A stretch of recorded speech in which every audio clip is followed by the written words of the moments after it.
I know the cost of living's going up, and you know, prices have skyrocketed and stuff like that. So it's now more expensive. Like I saw asparagus for £17 the other day. You mean asparagus in like a supermarket, like uncooked asparagus? Fresh. So asparagus. veg. A bunch. A bag of veg. A bunch of veg. Asparagus for £17. Interesting. So the cost of living has gone up.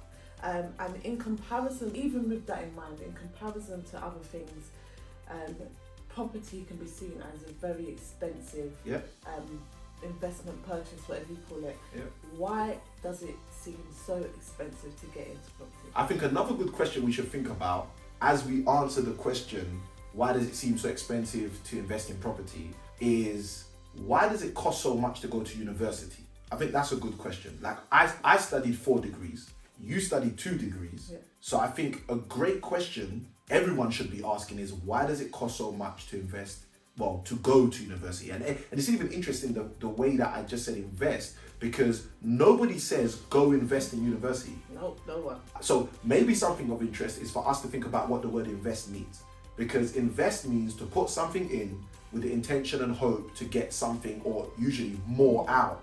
Yeah. So if you think about an apple seed, you plant an apple seed in the ground, that apple seed does what it did, becomes an apple tree, which gives you apple roots, apple tree, apple branches, lots of apple fruits, and lots of apple seeds back. 100%. So what you started with, you end up with a multiplicative.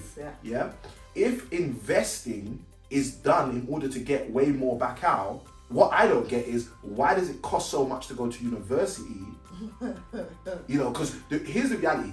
It doesn't matter how much it costs to invest if you're truly investing. Does that make sense? That makes a lot of sense. So here's why this is really interesting for me in answering the question, why does it seem like it's so expensive to invest in property? For me, it's really interesting because with university, you don't worry about how you're going to get the money to go to university.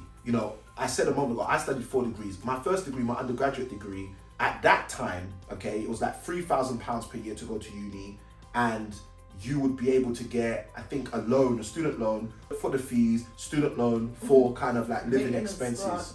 Yeah, so they just throw the money at you, right? They just throw the money at you to go and not invest, to go and just, pay for a degree. Yeah. Now, the reason that's interesting is because in going to university, which we now maybe can understand isn't really an investment, we are able to use OPM. And if you've never heard of that term, that's other people's money. You're literally using some form of a maintenance loan, some form of a grant, whatever it is, to go to university. And that was when I was in uni. Like today, I believe it's £9,000 a year, £27,000 a degree. And that's a 3-year degree, not to mention the 4 years, the MBBSs, those who study medicine and all of that stuff.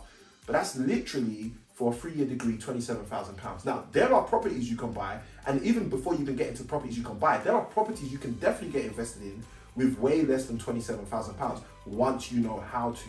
Yeah. So the reason why I think that question is a really good question when we ask, why does it seem so expensive to get invested into property, is because I think a lot of the time what people don't think about is the other contrastive places people roughly who are starting their property journey are actually putting their money into. Yeah.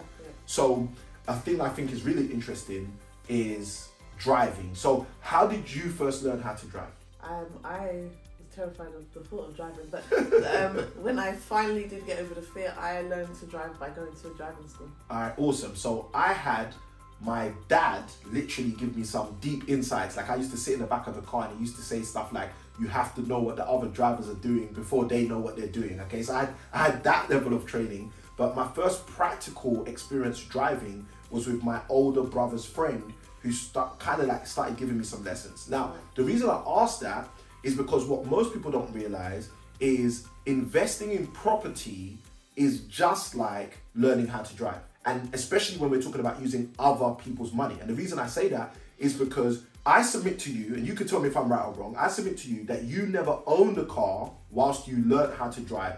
Is that correct? 100% correct. All right, so you never owned a car, but you learned how to drive, all right?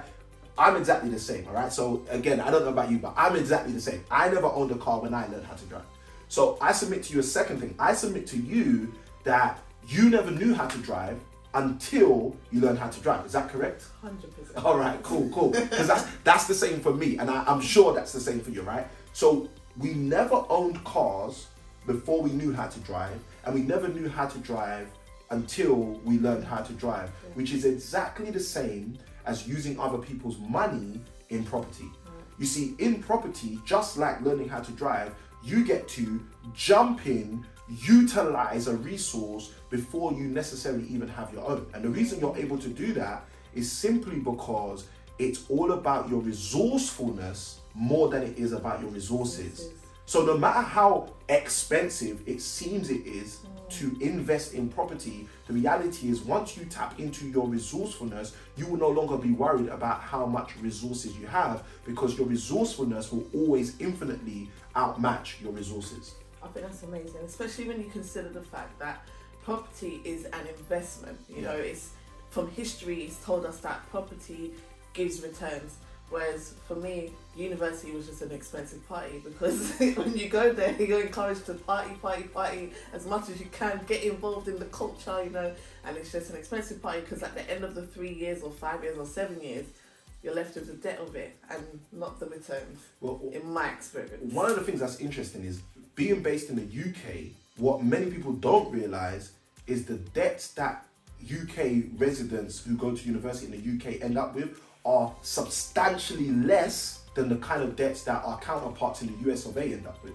Wow. So people in the US of A, they're paying $50,000 for a degree. They're paying $100,000 for a degree. They're paying $150,000 and even as high as I've heard as $200,000 for a 3 to 4 or 5 year degree.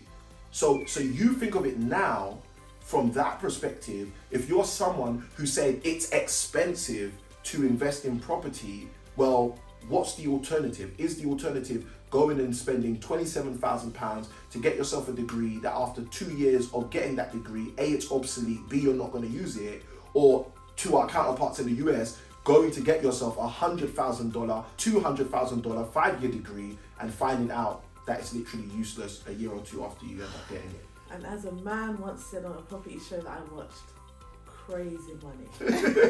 That is crazy money. That is crazy money. So guys, if you've got value from this video, feel free to let us know. We're looking forward to seeing you at the top and not from the top. And always remember, like we usually say, small keys open up big doors. Take care.